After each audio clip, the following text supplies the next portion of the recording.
Subscribe करा महानुभाव प्रतितिपंथ चॅनलला व बेल बटन अवश्य दाबा लेटेस्ट नोटिफिकेशन प्राप्त करण्यासाठी। दंडवत प्रणाम। जय श्री कृष्ण। लीळा चरित्राच्या आजच्या ज्ञान सत्रामध्ये तुम्हाला महात्म्या गुरु भक्ती अनुवादू हे चरित्र ऐकायला मिळणार आहे। स्वामींनी ही कथा सांगितलेली आहे। एका अशा महात्म्याची कथा स्वामींनी सांगितली की त्या महात्म्याचा शिष्य असा होता की तो शिष्य पोटभर जेवण करायचा, जेवण केल्यानंतर बाजूला जाऊन वमन करायचा आणि ते वमन केलेलं अन्न स्वच्छ धुवायचा, एका पात्रात भरायचा आणि ते अन्न त्यांच्या गुरुजीला खायला द्यायचा। असा तो शिष्य होता। नेमका तो शिष्य असा का करायचा आणि मग गुरुनी हे समजल्यानंतर त्या शिष्याला काय केलं? कोणतीही गोष्ट झाकत नसते, तुम्हाला तर माहितीच आहे, कधी ना कधी उघडकीस येतेच। तर शिष्य हा प्रकार करतोय हे गुरुजींच्या लक्षात आलं आणि त्या प्रसंगावर गुरुजींनी मग काय केलं त्या शिष्याला, हा प्रसंग सर्व सविस्तर स्वामींनी सांगितलेला आहे। त्याचबरोबर देवाने अशाही एका शिष्याची गोष्ट सांगितली ज्या शिष्याने स्वतःच्या गुरुचा मुलगा अक्षरशः शिळेवर आपटून मारून टाकला, धुवून त्याला एका काट्यावर वाळू घातलं आणि मग ज्यावेळेस गुरुला कळालं की माझ्या मुलाला माझ्याच शिष्याने मारून बाहेर काट्यांवर वाळू घातलेला आहे, त्यावेळेस मग गुरुने त्या शिष्याला काय केलं? त्या मुलाची आई येते, त्यावेळेस ती आई काय करते त्या शिष्याला ज्याने असं गैरकृत्य केलं? तर दोन्हीही प्रसंग स्वामींनी सांगितलेले आहेत। पाठभेदानुसार दुसरा प्रसंग आलेला आहे। तर पाहूया नेमकं हा शिष्य असा का वागतो। पहिला शिष्य गुरुला उष्ट खाऊ घालतो, उष्ट म्हणण्यापेक्षा वमलेलं, उष्ट अन्न तरी वेगळी गोष्ट झाली, परंतु अक्षरशः सर्व अन्न खाल्लेलं वमन करून पुन्हा गुरुला खाऊ घालतो हा पहिला शिष्य। आणि दुसरा शिष्य स्वतःच्या गुरुच्याच मुलाला मारून टाकतो। तर नेमके प्रसंग असे का घडले, या शिष्यांनी असं का केलं, हे तुम्हाला आजच्या ज्ञान सत्राच्या सुरुवातीच्या लीळेमध्ये समजणार आहे। दुसरी लीळा आहे वसो जैत्यानुवादू। वसो म्हणजे बैल, जैत्य म्हणजे जिंकलेला, त्याचा अनुवाद देवाने केला। वसो कोणता जिंकेल याविषयी अनुवाद देव करतात आणि या प्रसंगावरून देवाला काय सांगायचं आहे, तुम्हाला आम्हाला सन्निधानीच्या भक्ताला नेमकं काय सांगायचं होतं हेही तुम्हाला आजच्या ज्ञान सत्रातील दुसऱ्या लीळेमध्ये समजणार आहे। त्याचबरोबर तुम्हाला आजच्या ज्ञान सत्रामध्ये अन्नधान्याचा पाऊस कुणी केला, कसा केला हेही समजणार आहे। अक्षरशः अन्नधान्य पडलं आकाशातून। आपण पाहतो पाऊस पडतो तर काय पडते आकाशातून? फक्त पाणी पडते, परंतु या सिद्ध साधकाने अक्षरशः धान्याचा पाऊस पाडला। पाहूया नेमकी कथा कशी आहे आणि सर्व कथा व्यवस्थित समजून घेण्यासाठी तुम्हाला हा व्हिडिओ शेवटपर्यंत पाहावा लागणार आहे। व्हिडिओ मोठा आहे आणि म्हणून मध्ये सोडून जायचं असं करू नका। व्हिडिओ शेवटपर्यंत पहा, तरच तुम्हाला स्वामींनी या कथा सांगितलेल्या ज्या आहेत त्या सर्व व्यवस्थित समजतील आणि या कथा ऐकत असताना तुम्हाला कंटाळाही नक्कीच येणार नाही याची मला शाश्वती आहे। तिसरी लीळा आहे तथा वोसरी निराकरणे। स्वामींनी वोसरीचं निराकरण केलं, कुणाला केलं, का केलं हे आपण पाहणार आहोत। त्याचबरोबर भोग सेवे स्मरणाभाव कथन। भोगाची सेवा करत असताना म्हणजेच जे जड पदार्थ आहेत, इंद्रियार्थ रस ज्यामध्ये भरपूर आहे असे जे खाण्याचे पदार्थ आहेत, अशा पदार्थाची सेवना करत असताना स्मरणाचा अभाव होतो असं देव निरूपण करतात। ते कोणाला करतात, का करतात हेही तुम्हाला चौथ्या लीळेमध्ये समजणार आहे। तर हे आजच्या ज्ञान सत्रातील चारही चरित्र तुम्हाला नक्कीच आवडणार आहेत आणि त्यामुळे लगेचच्या व्हिडिओला लाईक करा आणि जास्तीत जास्त आपल्या वासनिक मंडळीपर्यंत हा व्हिडिओ शेअर करा, म्हणजे त्यांनाही या ज्ञानाचा लाभ होईल। आजचं हे ज्ञान सत्र सुरू करण्याअगोदर आपण आजचा तिथीवार जाणून घेऊया आणि नंतर मग आजच्या या ज्ञान सत्राला आरंभ करूया। आजचा तिथीवार आहे माघ वद्य नवमी, शुक्रवार, प्लवनाम संवत्सर शके 1943, युगाब्ध 5123, अंग्ल दिनांक 25 फेब्रुवारी 2022। कालच्या ज्ञान सत्रामध्ये मी तुम्हाला प्रश्न विचारला होता, या पृथ्वी तलावरील सर्वात अनमोल रत्न कोण आहे? परमेश्वराच्या विरह दुःखामध्ये जे आपल्या डोळ्यातून अश्रू निघतात त्याचं काय महत्व आहे आणि त्याचा आपल्याला काय फायदा होतो? या प्रश्नाचं बरोबर उत्तर काय आणि कुणी कुणी या प्रश्नाचं बरोबर उत्तर दिलं ते सर्व आपण व्हिडिओच्या शेवटी पाहणारच आहोत। तर मग जास्त उशीर न करता चला तर आज काही नवीन ज्ञानार्जन करूया। दंडवत हो। मी ईश्वरदास महानुभाव सर्वांचं स्वागत करतो आपल्या महानुभाव प्रतितिपंथ या युट्यूब चॅनलमध्ये। आजच्या ज्ञान सत्रातील लीळा क्रमांक आहे लीळा चरित्र अज्ञात लीळा, लीळा क्रमांक 1, महात्म्या गुरु भक्ती अनुवादू। स्वामींनी एका महात्म्याच्या गुरुभक्तीचा अनुवाद केला। सर्वज्ञ म्हणितले स्वामी म्हणतात एक महात्मे आणि तयाचा शिष्य दोघे भिक्षा करीत होते. एक महात्मा आणि त्या महात्म्याचा शिष्य दोघ पण भिक्षा करायचे. 12 वरिखे अविरखणे पडिले होते. जवळजवळ 12 वर्ष झाले होते. व्यवस्थित पाऊसच होत नव्हता. अविरक्षण होतं म्हणजे पाऊसच पडत नव्हता. अविरखणे झालेलं होतं. जया घरी भिक्षे जाती ते घरी चालवीती. जया घरी भिक्षे जाती ते घरी चालवीती. ज्यांच्या घरी भिक्षेला गेले त्या घरचे लोक म्हणायचे पुढे व्हा, स्वयंपाक झालेला नाही. ज्या घरी गेले ते लोक म्हणायचे पुढे व्हा, स्वयंपाक झालेला नाही. प्रत्येक घरी गेलं की ते लोक म्हणायचे भिक्षा तयार झालेली नाही, स्वयंपाक तयार झालेला नाही, समोर चला. स्वयंपाक तयार झाला नाही, समोर चला. असे प्रत्येक घरचे या महात्म्याला चालवायचे, समोरच चालवायचे. भिक्षा कोणीही वाढत नव्हतं. परी नव्हे, कितीही फिरलं तरी भिक्षा काय होत नव्हती. परी नव्हे म्हणजे काय, भिक्षा काय त्यांना मिळत नव्हती. मग तीही म्हणितले बापुडा लोकू दुखिया हो तू असे पुता. आता अम्मासी भिक्षा नव्हे म्हणून जावणी एका टेकावरी बैसले. मग शिष्ये सत्र शोधिले. ते म्हातारे महात्मे म्हणतात शिष्याला की सर्व लोक दुःखिस्त आहेत, आता आमच्याच्याने पण भिक्षा होत नाही. असं म्हणून ते म्हातारे महात्मे एका टेकडीवर जाऊन बसतात आणि शिष्याला सांगतात आता तूच भिक्षा आण आणि मला जेवू घाल. मग त्या शिष्याने एक अन्नछत्र शोधलं. तया ते भिक्षा मागितली. अन्नछत्रवाल्याच्या ठिकाणी तो शिष्य गेला, भिक्षा मागितली. तेही म्हणितले. तो अन्नछत्रवाला म्हणतो भिक्षाने दू येथची जेवा. अन्नछत्रवाला म्हणतो की आम्ही तुम्हाला भिक्षा देऊ शकत नाही. जेवायचं असेल इथेच बसा, आम्ही तुम्हाला जेवायला वाढतो, पोटभर जेवा आणि जा. भिक्षेमध्ये आम्ही तुम्हाला काही एक वाढू शकत नाही. हा इथल्या अन्नछत्राचा नियम आहे. मग ते ताक भातू जेविती. आणि मग तो शिष्य तिथेच त्या अन्नछत्रामध्ये जेवण करायचा. काय जेवण करायचा, ताक आणि भात. पहिरा जाऊनी वमिती. पलीकडे जायचा, थोडस बाजूला उलटी करायचा, पोटातलं सर्व अन्न बाहेर काढायचा. धुनी आपल्या गुरुसी संपादिती. ते सर्व अन्न काढायचा, पाण्याने धुवायचा आणि गुरुला नेऊन अन्न द्यायचा खाण्यासाठी. एर भिक्षू अत्यंत तुटले. हा जो शिष्य होता अन्नछत्राला जाऊन जेवण करायचा, उलटी करायचा, वमन करून पुन्हा मग ते अन्न धुवून गुरुला संपादन करायचा. या शिष्याचं शरीर पूर्ण तुटून गेलं, म्हणजे एकदम रोडकैला झाला हा. कारण खाल्लेलं अन्न परत उलटी करायचा, हा वमन करायचा, पोटामध्ये अन्न राहायचं नाही. मग आता पोटामध्ये अन्न नसल्यानंतर कोणता तरी माणूस धडधाकट दिसेल का, नाही, बारीक होऊन जाईल तो. तर असा रोडवला होता तो पण शिष्य. एकुदी तो सत्रकारू सत्र पडताळाव्या आला. एके दिवशी तो जो सत्रकारू होता, सत्रकारू म्हणजे कोण, ज्याने ते अन्नछत्र उघडलेलं आहे, तो आला तिथे. अवघ्या ते पाहिले तो तया ते रोडिकेया देखिले. तिथे लोक जेवायला बसलेले होते. तो तिथला अन्नछत्राचा मालक आला आणि पाहायला लागला. सर्व लोक व्यवस्थित आहेत, मस्त जाडजूड आहेत, पण एकच व्यक्ती रोडकिया देखिला, म्हणजे हा महात्म्याचा शिष्य हा त्यांना रोडका वाटला, वाळलेला वाटला. तेने पुसले तुम्ही ऐसे रोडके का.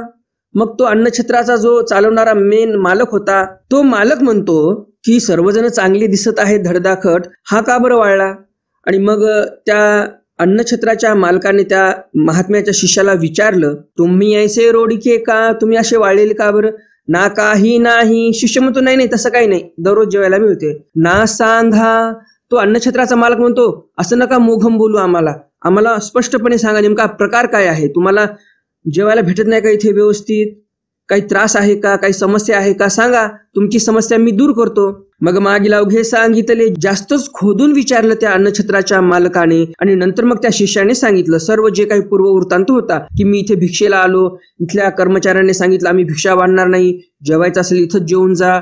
आणि मग मी असं करायला लागलो, पोटभर जेवायचं, बाजूला जायचं, वमन करायचं, ते अन्न धुवायचं आणि गुरुला खायला द्यायचं. असा प्रकार चालू आहे आणि पोटात अन्न नसल्यामुळे माझी तब्येत अशी आहे. मग तो सत्रकारासी कोपला. मग तो मालक त्या अन्नछत्रामध्ये काम करणाऱ्या कामगारांना कोपतो, रागावतो. आजी लागोनी तुम्ही जेवावे आणि आपल्या गुरु लागोनी भिक्षा न्यावी. तो मालक म्हणतो आजपासून तुम्ही इथे पोटभर जेवायचं आणि या कर्मचाऱ्यांकडून पात्र भरून तुम्हाला जे अन्न लागते गुरुसाठी वगैरे जे काही त्यांचा आहार असेल तेवढं अन्न इथून घेऊन जायचं, असा तो मालक सांगतो कर्मचाऱ्यांच्या समोरच. आणि त्यामुळे मग कर्मचारी अन्नछत्रातले सर्व त्याला पाहिजे तेवढं अन्न देतात. मग ते जेविले आणि गुरु लागोनी भिक्षा घेऊन आले. मग त्या शिष्याने पोटभर जेवण केलं आणि गुरुसाठी जे काही अन्न लागत होतं ते अन्न घेतलं आणि गुरुपाशी तो शिष्य पोहोचला. पुता आजीचे अन्न गौल्य कैसे. गुरुजी म्हणतात शिष्याला, पुता आजचं अन्न खूपच चविष्ट आणि गोड लागत आहे. कसं काय बरं? आणि ते भियाले. शिष्याला वाटायला लागली भीती. आता कसं सांगायचं? गुरुला जर आपण सांगावं की मी वमलेलं अन्न तुम्हाला खाऊ घातलं तर आता काय माझं खरं नाही. मग आता करायचं तरी काय? साहजिकच आहे, तुम्हालाही माहिती आहे वमलेलं अन्न पूर्ण खराब झालेलं असते आणि ताजं तवानं अन्न शिजलेलं ते गोडच लागणार.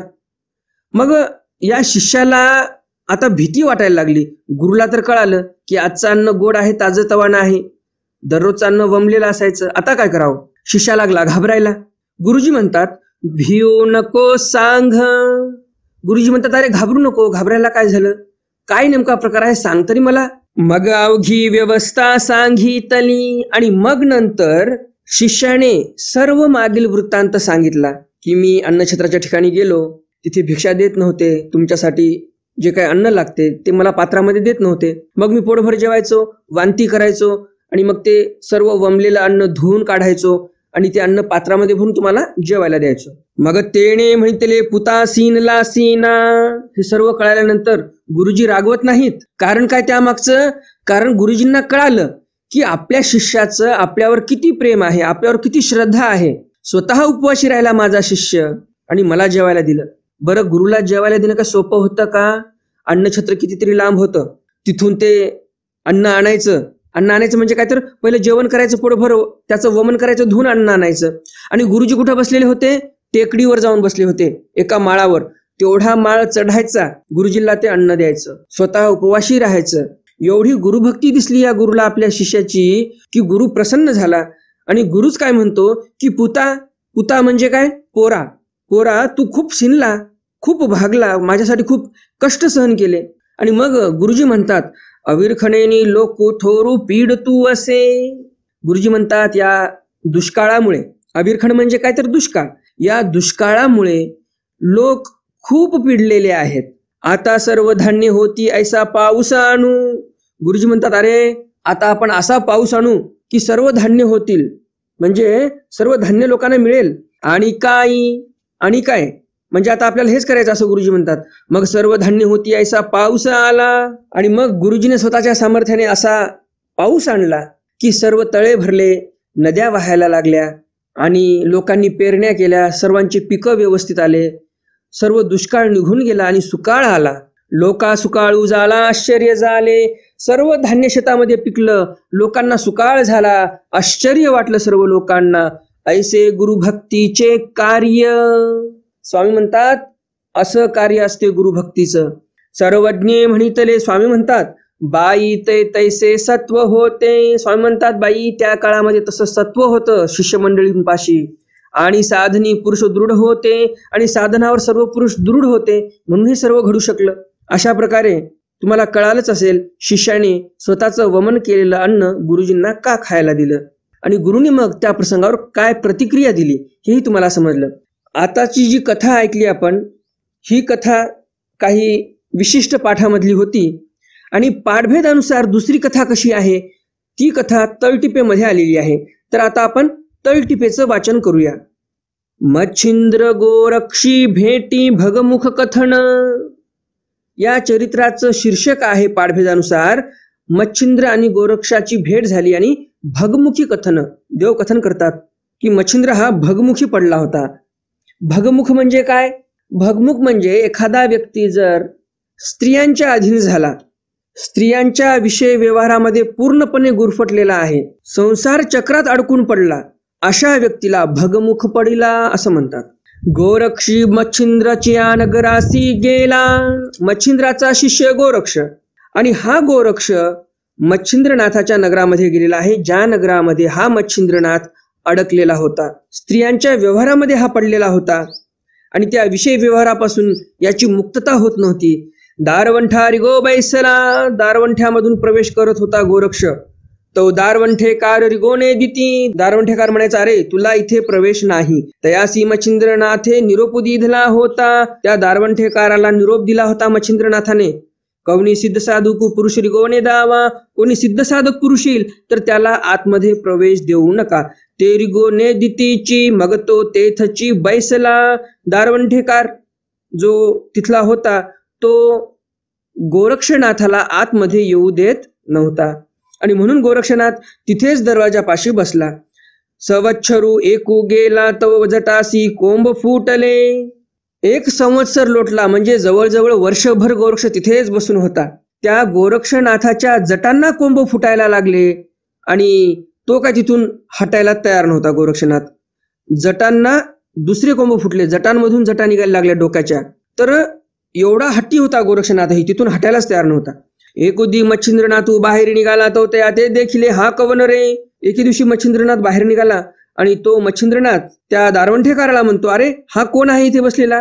तो तेही म्हणतले, आम्ही नेणो. तुम्ही निरोप दिला होता कोणी सिद्ध साधक रिगोने दावा, तर यासी रिगोने दुची.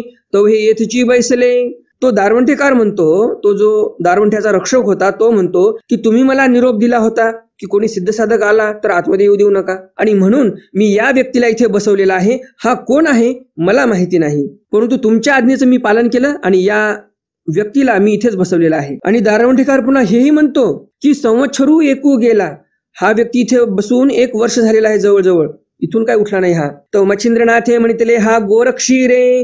तेव्हा मच्छिंद्रनाथ म्हणतो, अरे हा तर गोरक्ष आहे, याला कशाला बाहेर बसवलं. मग टाळी चेतविली. गोरक्षनाथाने तिथे टाळी लावली होती, समाधी लावली होती आणि त्या टाळीला चेतवलं मच्छिंद्रनाथाने, म्हणजे त्याची टाळी त्याची समाधी भंगवली. मग भीतरी बोलाविला आणि मग मच्छिंद्रनाथाने स्वतःच्या शिष्याला म्हणजे गोरक्षाला आतमध्ये बोलवलं. त्याने शिक्षा केली, पुढे बैसला. मग गोरक्षाने स्वतःच्या गुरुला म्हणजे मच्छिंद्रनाथाला शिक्षा केली. शिक्षा म्हणजे शाळेमध्ये जशी शिक्षा देतात मास्तर लोक विद्यार्थ्यांना, तशी शिक्षा नाही बरं का. तर नाथ संप्रदायामध्ये गुरूंना नमस्कार करण्याची एक पद्धत असते आणि त्या नमस्कार करण्याच्या पद्धतीला शिक्षा असं म्हणतात. तर इथे गोरक्षनाथाने मच्छिंद्रनाथाला शिक्षा केली म्हणजे नमस्कार केला त्यांच्या पद्धतीचा. आणि समोर बसलेला आहे गोरक्षनाथ मच्छिंद्रनाथाच्या. गोरक्षी कबाया. मच्छिंद्रनाथ म्हणतो शिष्याला, गोरक्षी कबाया, तू कधी आला बरं. आयोसू अबची आया.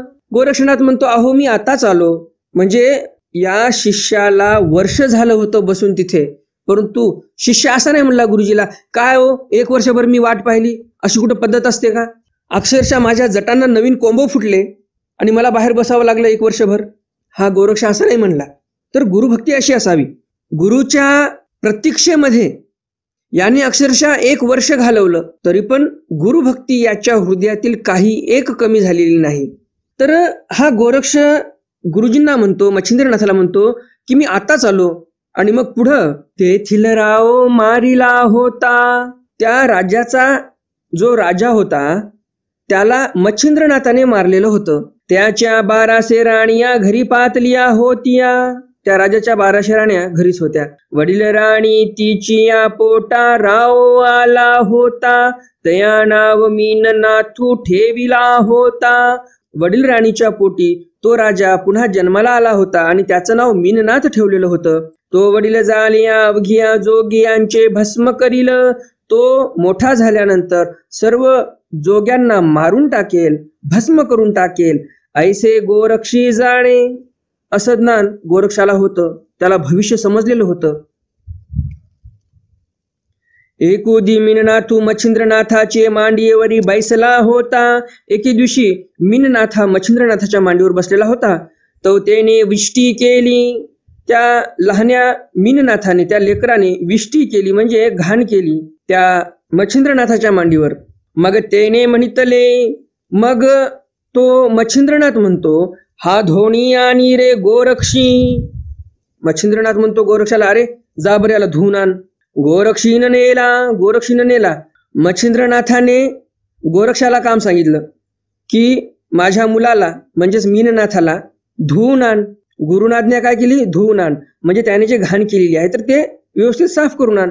गुरुनं असं सांगितलं, परंतु गोरक्षाने काय केलं, गोरक्षीनं नेला. गोरक्षाने स्वतःच्या गुरुचा मुलगा नेला बाहेर. तो शिळेवरी उपटीला. शिळेवर त्याला चांगलं धरून आपटलं. ज्याप्रमाणे आपण कपडे धुतो, दगडावर आपटू आपटू आपण कपडे धुतो, त्याप्रमाणे गोरक्षानं काय केलं, त्या गुरुच्या मुलाला मीननाथाला उचललं आणि दगडावर आपटलं. गुरुनं सांगितलं धुवून आण. धुणं चालू केलं. मग तो धुनी वाळो घातला. धुतलं त्याला आणि वाळू घातलं. कुपावरी वाळो घातला. काट्याचा कुपाटा होता, त्यावर वाळू घातलं. येऊनी मच्छिंद्रनाथापाशी बैसला. आणि मग गोरक्ष स्वतःच्या गुरुजवळ येऊन बसलेला आहे. राणिया पुसले मीननाथू के. राणी आली आणि विचारलं, का हो मीननाथ कुठे आहे, मुलगा कुठे आहे आपला? आयो सुतो धुनी वाळो घातला.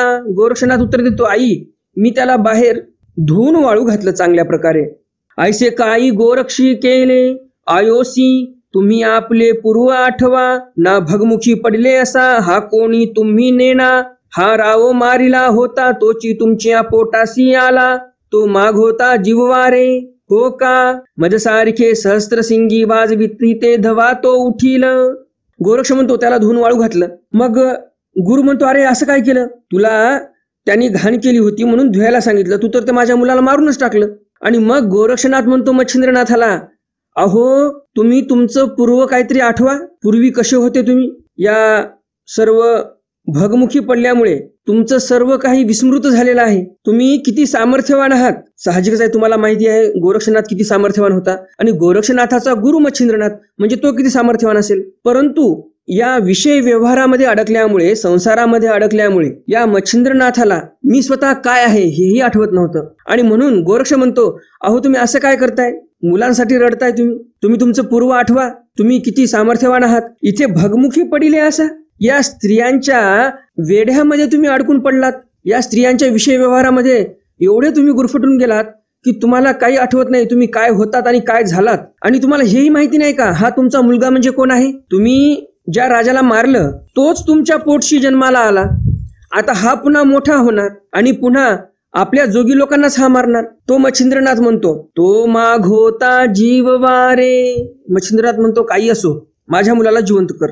हो का. मजसारिखे सहस्त्रसिंगी वाजविती ते धवा तो उठील. गोरक्षनाथ म्हणतो, माझ्यासारखे 1000 तुम्हाला संन्याशी आणावे लागतील. माझ्यासारखे सिद्ध साधक 1000 संन्याशी नाथ संप्रदायाचे आणावे लागतील. ते 1000 नाथपंथीचे संन्यासी ज्यावेळेस शिंग वाजवतील त्यावेळेस हा उठेल, असं गोरक्ष म्हणतो. एकी वासना. काही महानुभावांच्या मते 1200 राणिया ते एकी भुयरी घातलिया. मच्छिंद्रनाथा ते घेऊनी गेला. गोरक्षानं काय केलं, त्या ज्या 1200 राण्या होत्या त्यांना कैद केलं भुयारामध्ये एका. आणि मच्छिंद्रनाथ त्याचा जो गुरु होता गोरक्षाचा त्याला तो घेऊन गेला. कारण गोरक्षाला वाटलं ह्या स्त्रिया जर याच्या डोळ्यासमोरच राहिल्या मच्छिंद्रनाथाच्या तर हा कधी हा सोडू शकणार नाही स्त्री मोह. आणि म्हणून गोरक्षाने त्या स्त्रियांना सर्व कोंडून ठेवलं भुयारामध्ये आणि गुरुला घेऊन गेला. धुळी कोठेसी गेला. धुळखोट नावाचं ठिकाण तिथे गेला. आसन घातले आसनी बैसला. काशी लावणी बैसला तवन लगे. मग महादेवापाशी गोरक्षी गेला. ते म्हणितले, मच्छिंद्रनाथू भगमुखी पडिला होता तो मिया काढिला. काष्टी लावी ते लागेना. गोरक्षाने गुरुला धुळकोटला नेलं. तिथे काष्टी लावायला सांगितलं. परंतु मच्छिंद्रनाथाला काष्टीच लागत नव्हती. कारण बराच मळलेला होता तो. त्याला ते आठवत नव्हतं टाळी लावण्याची पद्धत काय होती काही नाही. आणि मग गोरक्ष हा महादेवापाशी गेला की माझा गुरु भगमुखी पडला होता, स्त्रियांच्या अधीन झाला होता, त्याला स्वतःचा विधी काय आठवत नव्हता. आणि अशा माझ्या गुरुला मी परत आणलेला आहे. त्या स्त्रियांपासून दूर केलं आणि आता त्याला मी काष्टी लावण्यासाठी सांगत आहे. त्याच्याने काष्टी लागत नाही. आता त्याला पर्याय काय करावा हे सर्व घराणं गोरक्षाने महादेवाला सांगितलं. आणि मग असं घराणं सांगितल्यानंतर महादेवाने काय केलं, महादेवे ब्रह्मप्रकाशिका दिदली मग काष्टी लाविली. ते 12 वरिखे अविरखण पडिले देसी अन्न नाही. मग महादेवाने ब्रह्मप्रकाशिका दिली आणि मग ते ब्रह्मप्रकाशिका घेऊन गोरक्ष गेला आणि या ब्रह्मप्रकाशिकेला उपयोगात आणल्यानंतर काष्टी लागलेली आहे. ब्रह्मप्रकाशिका म्हणजे काय, आपण भांगही म्हणू शकतो, ज्याने नशा येतो. तर ती भांग मच्छिंद्रनाथाला दिली गोरक्षाने. सुरुवातीला कोणी दिली, महादेवाने दिली गोरक्षाला आणि मग गोरक्षाने दिली मच्छिंद्रनाथाला. आणि मग त्याची टाळी लागली, समाधी लागली. त्याची जी काष्टी लावायची होती ती काष्टी लागलेली आहे. मग 12 वर्षापर्यंत नंतर अवर्षण झालं, म्हणजेच दुष्काळ पडला. पूर्ण देशामध्ये अन्नाचा तुटवडा झाला. नागार्जुनी अन्नाचे सत्र घातले होते.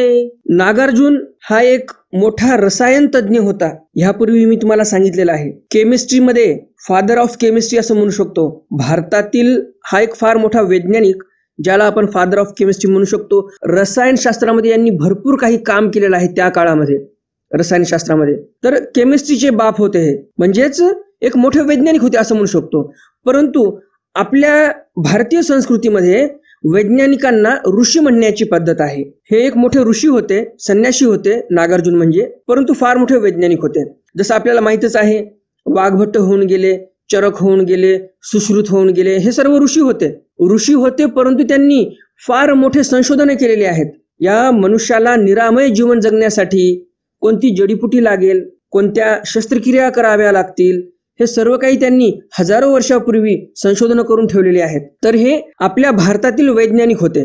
ऋषी म्हणजे काय? वैज्ञानिक. काही वैज्ञानिक असे होते जे अध्यात्मामध्ये फार पुढे गेलेले होते. काही वैज्ञानिक असे होते जे योगशास्त्रामध्ये समोर गेलेले होते. काही वैज्ञानिक विमानशास्त्रामध्ये समोर गेलेले होते. असे वेगळे वेगळे ऋषी होऊन गेले. कणाद ऋषी होऊन गेले.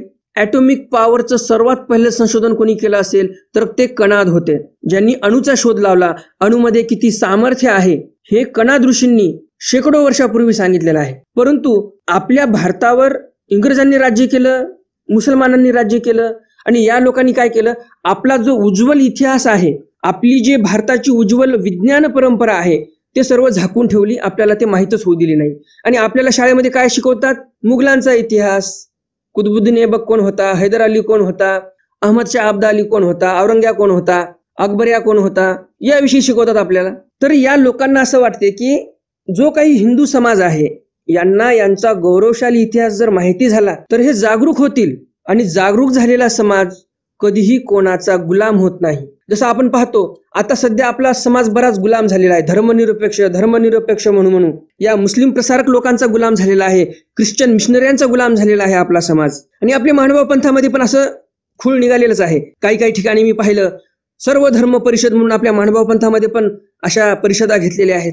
जे लोक दररोज मांस खातात असे मुसलमान, अशा लोकांची सावली नको असं देव म्हणतात. आणि आपले मानव पंथातले मोठे मोठे साधू संत महंत ते याच मुसलमानांना स्वतः बरोबर व्यासपीठावर बसवतात. आणि आपले छोटे मोठे साधू संत व्यासपीठाच्या खाली बसलेले. लायकी तरी आहे का त्या मुसलमानांच्या मौलाना मौलवींची, या आपल्या साधू संतांच्या वर बसण्याची? व्यासपीठावर मोठ्या महंतांसोबत हे मुसलमानाचे मुल्ला मौलवी बसतात आणि दुसरे बरेच काही आपले साधनवंत खाली बसतात. तर ही घोड चूक आहे. जे बोलतो मी स्पष्ट बोलतो. तर अशी चुका आपली लोक करायला लागलेली आहेत. ज्या मुल्ला मौलवींचं साध्य काय आहे? फार विचित्र साध्य आहे त्यांचं. अहो, आपण ईश्वराचे भक्त आहोत, ईश्वराचे जे अनुसरलेले साधू संत आहेत यांचं साध्य किती श्रेष्ठ आहे. आम्ही म्हणतो आम्हाला ईश्वर प्राप्ती झाली पाहिजे, बरोबर की नाही? मग तुम्ही सांगा आपण किती श्रेष्ठ झालो? आपण ईश्वराचे बोधवंत आहोत, आपण खूप श्रेष्ठ आहोत. स्वामींनी तर सांगितलं चैतन्य मायेचा विद्यावंत ही आपली बरोबरी करू शकत नाही. जो ईश्वराचा बोधवंत आहे त्याची बरोबरी चैतन्य मायेचा विद्यावंत करू शकत नाही असं देव म्हणतात. आणि आपण इकडे या मुल्ला मौलवींना आपल्या सोबत बसून घेतो, सर्व धर्म परिषद म्हणून परिषदा भरवतो. आणि यांचं साध्य काय आहे? तर यांचं साध्य आहे की मेल्यानंतर 72 हुरे मिलेंगी. 72 हुरे म्हणजे काय? यांना मेल्यानंतर 72 बायकावर भेटणार. म्हणजे साध्याची काही पद्धत आहे का? म्हणजे इथं ते 4 बायका करणार, 4 करणार, 8 करणार. ते म्हणतात इस्लाममध्ये सवलत आहे. आणि शेवटी साध्य पण काय त्यांचं? की वरी 72 बाया त्यांना मिळणार. बायका पण म्हणू शकत नाही आपण, 72 बाया मिळणार. मग तुम्ही सांगा आपण किती श्रेष्ठ, ते किती हीन हीन हीन आणि हिनातले हीन. हीन शब्दही कमी पडेल त्यांना. आणि अशा मूर्ख आणि नालायक लोकांना आपण सोबत घेऊन का बसावं याचा तर विचार करायला पाहिजे. आपल्याला वेळ कुठे आहे तेवढा विचार करायला. पण आपण ही वेड्यासारखे सर्व धर्म परिषद म्हटलं की मोठे मोठे बॅनर काय, हे काय, ते काय, सर्व वेड्यांची शाळा वाटते. तर असा बावळटपणा भविष्यामध्ये होऊ नये असं मला तरी वाटते. आता मी हे जे बोललो ही सत्य परिस्थिती आहे, मी खोटं काहीही बोलत नाही. जर तुम्ही गुगलवर सर्च केलं 72 हुरे तर सर्च करा, ते मुसलमानांचं साध्य आहे किंवा नाही ते तुम्हाला सर्व व्यवस्थित समजेल. हवेतल्या गप्पा मी कधीही करत नाही. तर हे सर्व कशाचं लक्षण आहे? आपण विस्मृत झालेलो आहोत. आपले पूर्वज काय करून गेले आणि आपण काय करत आहोत. तर हे सर्व विस्मृतीचं लक्षण आहे. आणि म्हणून आपला उज्ज्वल इतिहास, आपल्या मानव पंथाचा, आपल्या भारतीय संस्कृतीचा उज्ज्वल इतिहास आपल्याला माहितीच पाहिजे. तरच आपण अशा लोकांच्या बळी पडणार नाही. तर हे फार मोठे तज्ज्ञ होते नागार्जुन. तर त्या नागार्जुनाचं एक अन्नछत्र होतं. ते तेथोनी 12 गावे होते, तेथोनी तो भिक्षेसी ये, परी 17 बाहेरी अन्न निघो नये. मग गोरक्षी भीतरी जेवी, बाहेरी जावणी वमन करी, पात्री घालुनी धुये, मग तया लागीने, ऐसा संवत्सरू एकू गेला. तर त्या नागार्जुनाचं जे अन्नछत्र होतं, त्या अन्नछत्रामध्ये हा गोरक्ष जेवायला जायचा. आणि ज्यावेळेस त्या गोरक्षाने गुरुसाठी अन्न मागितलं, त्यावेळेस ते अन्नछत्रवाले म्हणे आम्ही अन्न देऊ शकत नाही. मग गोरक्ष काय करायचा, बाजूला जायचा आणि ते अन्न वमन करायचा आणि मग ते धुवून पात्रामध्ये घालून गुरुजीसाठी न्यायचा. ही पाठभेदानुसार आलेली लीळा आहे. मागच्या लीळेमध्ये पण तुम्ही हेच पाहिलं आणि या लीळेमध्ये पण असाच प्रसंग आहे. तुम्हाला असं वाटेल लीळा डबल झाली का, परंतु लीळा डबल झालेली नाही. तर हे पाठभेदानुसार जे दुसऱ्या पाठामध्ये वेगळी माहिती आली ती माहिती मी तुम्हाला सांगत आहे. तर गोरक्ष असा दररोज करायचा. 1 वर्ष लोटलं जवळजवळ. एकुदी गोरक्ष पव्यान्तु बैसला होता, तो नागार्जुन आपली पव्य पहाव्या आला. मग एके दिवशी गोरक्ष असा जेवायला बसलेलाच होता आणि नागार्जुन तिथे पाहायला आला पव्हा. कनेरीच्या खांद्यावरी हातू, कनेरी त्यांचा शिष्य, त्यांच्या खांद्यावर हात होता. अवघा पव्हा मोठा धाटा देखिला, गोरक्षी रोडू देखिला. मग कनेरी ते पुसले, कनेरी अवघा पव्हा मोठा, हा का रोड. कनेरीला विचारलं नागार्जुनाने की सर्व पव्हा मोठा धाटा आहे. पव्हा म्हणजे काय, अन्नछत्रातील सर्व लोक मोठे धाटे दिसत आहेत, तब्येती चांगल्या आहेत, हा एकटा गोरक्षच का बरं असा वाळलेला दिसत आहे, रोडेला दिसत आहे. मग कनेरी म्हणतो अहो तुम्हाला माहिती नाही का, आपला नियम आहे अन्नछत्राच्या बाहेर अन्न जाऊ द्यायचं नाही आणि म्हणून हा रोडका झालेला आहे आणि तुम्ही याला ओळखत नाही का, असा कनेरी म्हणतो. हा गोरक्षी, हा गोरक्षनाथ आहे, यासी जेऊ घाला, हा मागवते काढी, पात्री घालून गुरु लागीने. मग कनेरी म्हणतो याला आम्ही पोटभर जेऊ घालतो, हा बाहेर जातो बाजूला वमन करतो आणि मग ते अन्न धुवून परत पात्रामध्ये घालून गुरुसाठी नेतो. मग नागार्जुनी म्हटले यासी भीतरी जेऊ घालावे, पात्र भरून गुरु लागी द्यावे. नागार्जुन म्हणतो यांना आजपासून पोटभर जेवायला द्यायचं गोरक्षाला आणि पोटभर जेवायला दिल्यानंतर पण यांच्या पात्रामध्ये चांगलं पात्र भरून अन्न द्या यांच्या गुरुसाठी. नागार्जुने म्हणितले. पुन्हा नागार्जुन म्हणतो गोरक्षी तुझ्या गुरु लागी इतके सामर्थ्य नाही, जे आपणिया पुरते अन्न मिळे. मग तो निघे, गुरु पुढे पात्र ठेविले. नागार्जुन काय म्हणतो गोरक्षाला, गोरक्षा अरे तुझ्या गुरुकडे एवढंही सामर्थ्य नाही की त्याला पोटभर अन्न मिळेल, असं तो तुझा गुरु वमलेला अन्न खात आहे, तुझ्या गुरुकडे एवढंही सामर्थ्य नाही का. आणि मग तो निघे. मग गोरक्ष तिथून निघून गेला. गुरु पुढे पात्र ठेवलं. ते जेविती तव ते अन्न गोडले लागले. मग गुरुने जेवण चालू केलं. गुरुला अन्न गोड लागायला लागलं आजचं. परी कोवळीक नसे, अन्न तर गोड लागत होतं, परी कवळीक नसे म्हणजे काय, ह्या अगोदर जे काही अन्न त्यांनी खाल्लं ते एकदम कवळं अन्न वाटायचं, कारण गोरक्षाने चावून चावून ते पोटात अन्न घेतलेलं होतं आणि त्यामुळे ते अन्न कवळं व्हायचं, नरम व्हायचं. आणि आजचं अन्न एकदम पातेल्यातलं काढलेलं ताजं अन्न, चावलेलं नाही काही नाही, म्हणून ते अन्न कवळं वाटत नव्हतं. आणि म्हणून गुरुजी म्हणतात, मच्छिंद्रनाथ म्हणतात गोरक्षाला की कवळीक आज नाही, अन्न तर गोड आहे परंतु दररोजच्या प्रमाणे हे अन्न कवळं वाटत नाही. मग तेने म्हणितले हारे पुता, नीच अन्न आणि सीते अन्ना कवळीक असे, या अन्ना कवळीक नाही ते काही. मग मच्छिंद्रनाथ म्हणतो गोरक्षाला अरे दररोज तू अन्न आणायचा, त्यामध्ये कवळीक होती, यामध्ये कवळीक नाही, असं का बरं. ना आयोसू पाठीवरी हात ठेवाल तरी सांगेन. मग गोरक्षनाथ म्हणतो तुम्ही जर माझ्या पाठीवर हात ठेवला तरच मी सांगेल. ना ठेविला. मच्छिंद्रनाथ म्हणतो ठेवला तुझ्या पाठीवर हात. हात ठेवणे म्हणजे काय, तर अभय देणे. मी सांगितल्यानंतर तुम्ही कोपणार नाही याचं अभय द्या मला, असं गोरक्ष म्हटलेलं आहे की माझ्या पाठीवर हात ठेवा म्हणजे मला अभय द्या. मग मच्छिंद्रनाथ म्हणतो काही हरकत नाही, अभय दिलं तुला, पाठीवर हात ठेवला म्हणून समज. मग छत्रीची व्यवस्था सांगितली. मग गोरक्षनाथाने सर्व पूर्व वृत्तांत सांगितलेला आहे. अन्नछत्राच्या ठिकाणी मी जायचो, पोटभर जेवायचो, घरी नेण्यासाठी म्हणजेच गुरुजी जवळ अन्न आणण्यासाठी ते अन्नछत्रवाले अन्न देत नव्हते आणि म्हणून मी वमन करायचो आणि मग ते अन्न धुवून तुमच्यासाठी आणायचो. आणि मग पुढे गोरक्षनाथ सांगतो आयोसु नागार्जुन ऐसे म्हणे, जे तुमच्या गुरुसी आपण या पुरते अन्न मिळे ये तुके सामर्थ्य नाही.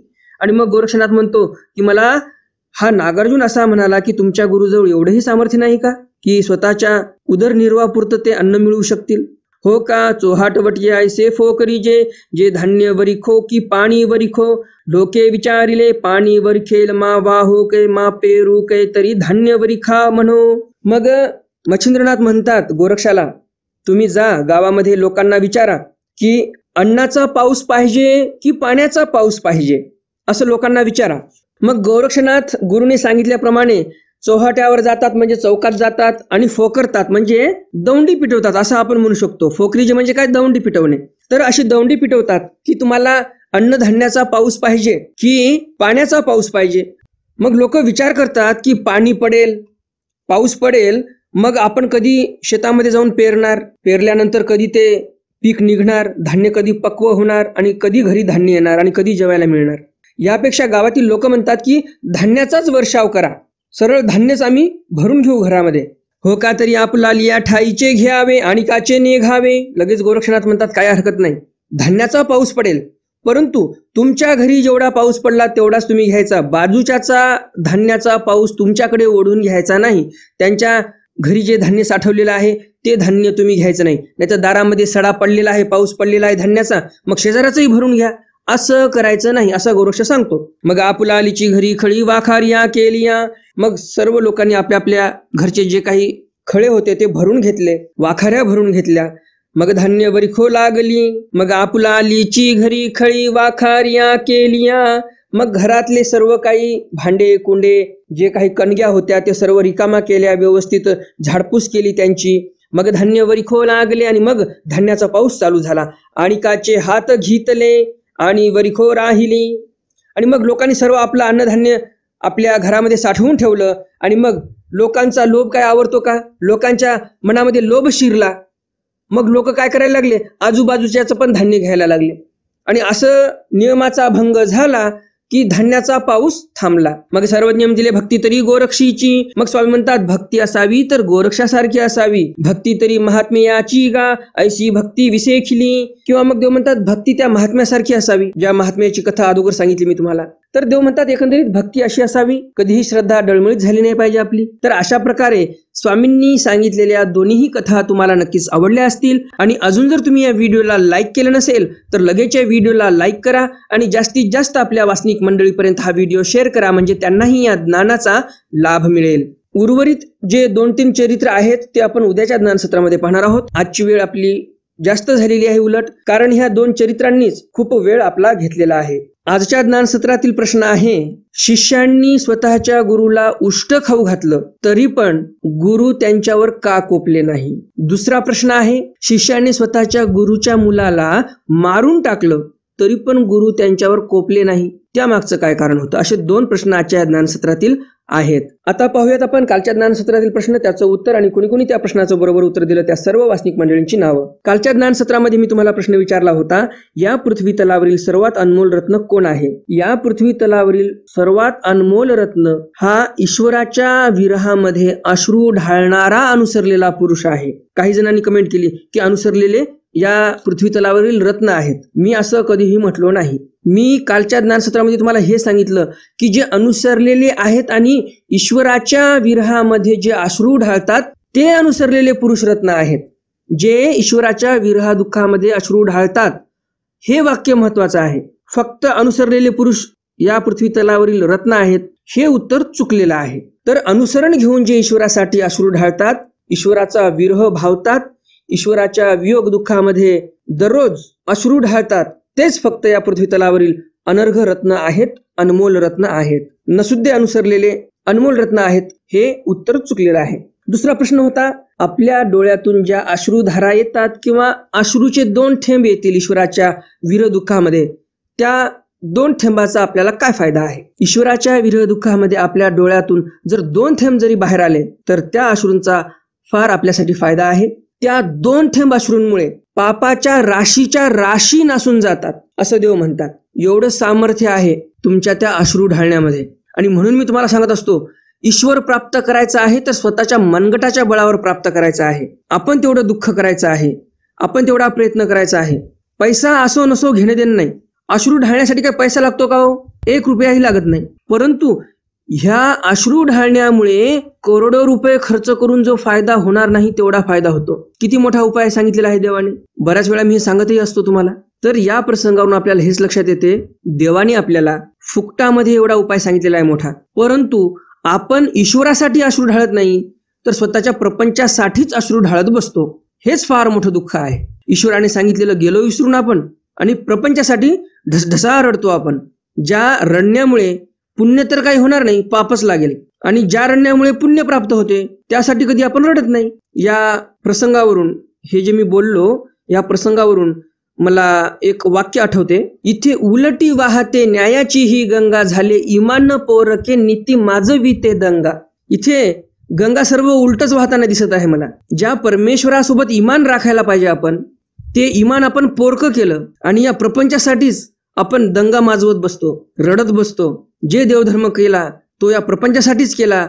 असेही बरेच काही आहेत, सर्व आहेत असं म्हणत नाही मी, बरेच काही असे आहेत की प्रपंचासाठीच देवधर्म करतात. देवाच्या खेटा करणं काय, नारळ बांधणं काय, पंक्ती करणं काय, हे फक्त प्रपंचाचं भलं व्हावं. जो प्रपंच क्षणिक आहे त्यासाठी आपण अनमोल असं माणसाचं जीवन अर्पण करतो त्या प्रपंचाला, जो प्रपंच नाशिवंत आहे. प्राकृत भाषेमध्ये सांगायला गेलं तर नासक्या प्रपंचासाठी आपण अनमोल असा मनुष्यजन्म वाया घालतो. तर असो, दोन्ही प्रश्नाची उत्तर तुम्हाला मिळालीच असतील. दंडवत प्रणाम. जय श्रीकृष्ण. दंडवत हो.